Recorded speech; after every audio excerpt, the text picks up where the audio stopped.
Hello everyone. It's an interesting time.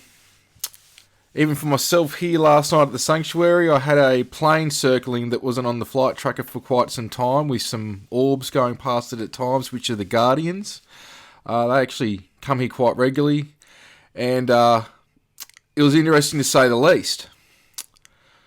The purpose of this video, I would like to address the situation of non-human intelligence in a way that I have been describing for many years, but I think it needs to be elaborated on.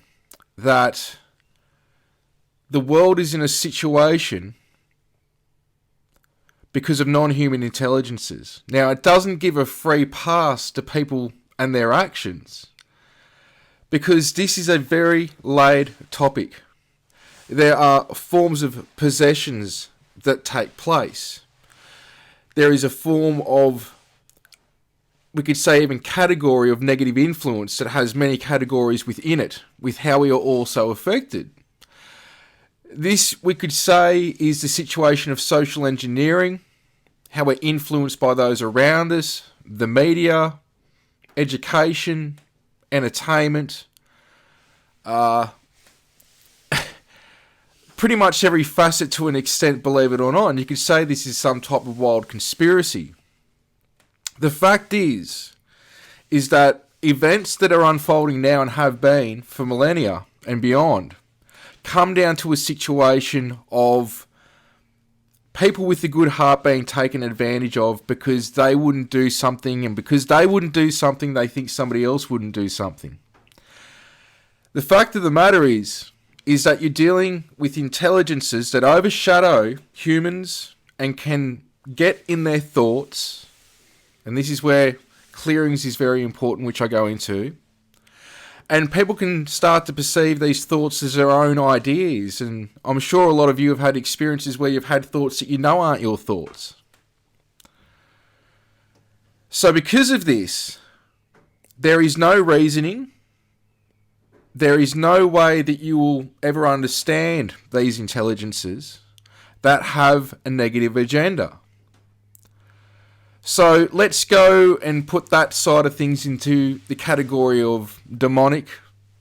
We could also put categories underneath that of negative influences, negative thought forms, parasitic thought forms, archonic, reptilian, and so many other things.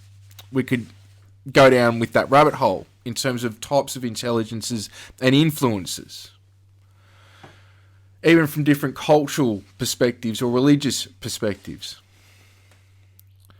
There's also the perspective of how this construct in God's mind works in terms of what I've equated before of the stars being set up like a neuron network projecting this physical reality, the stars also being portals.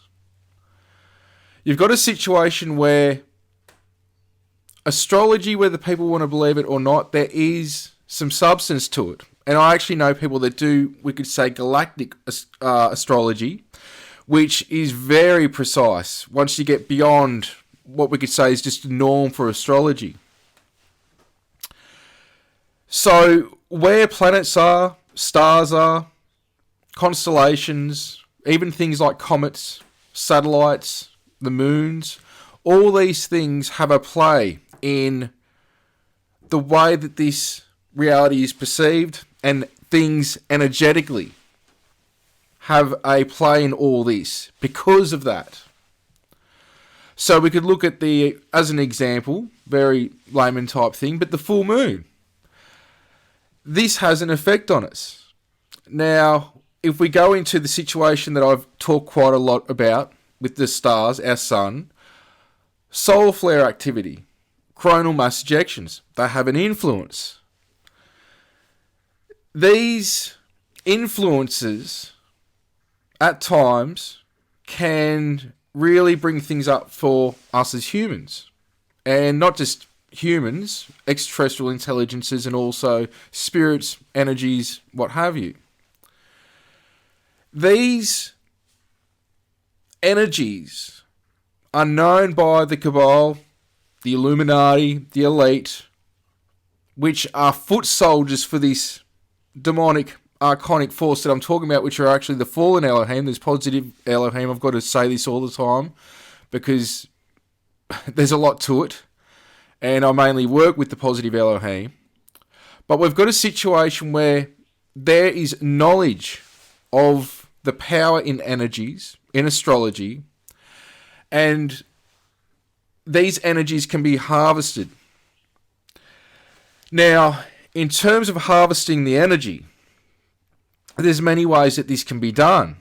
But this is why rituals and certain dates, certain events happen on, and there's a heightening in energies, and when you get human emotions involved with this, that is a source of energy for this lower light, what I deem as the lower light, very much known like that in the transmissions of the Shija material.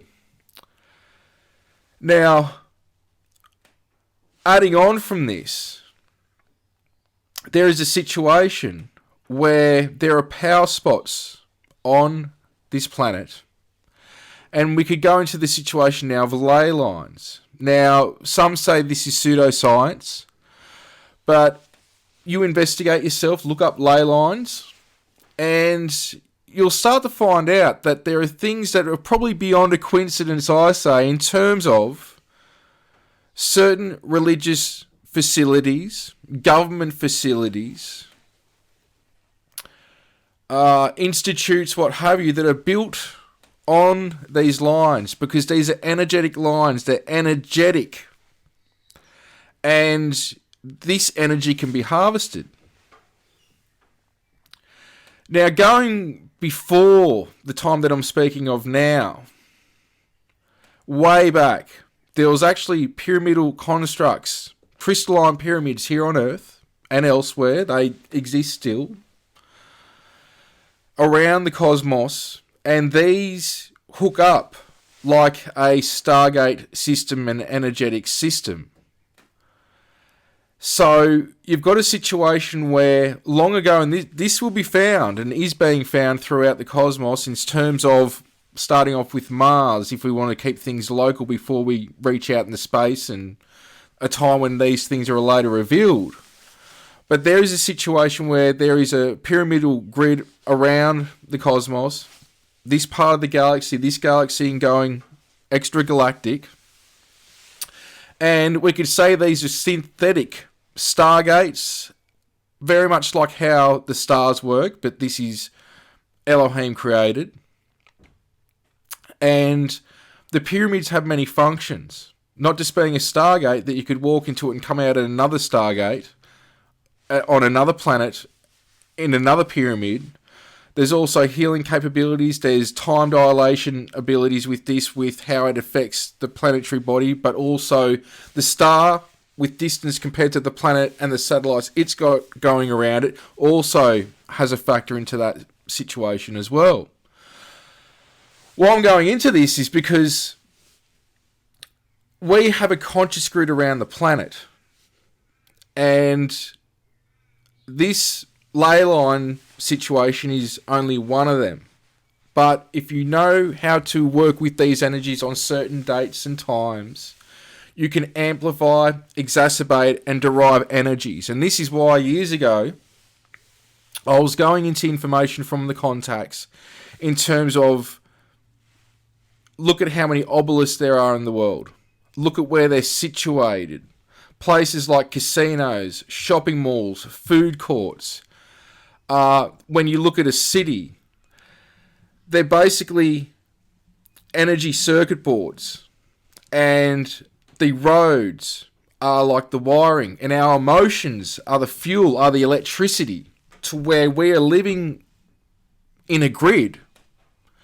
And this energy is being harvested in terms of, originally there was a pyramidal crystalline grid, and we could say it's not obsolete. It's somewhat, even in some places, existing throughout all time. But what's happened is those that fell created this other grid that I'm talking about now. Basically, while you're in a box within a box, meaning you get up, you live in a box. You go to work that's most likely in a box. You get there in a box. There's many ways we could look at this analogy.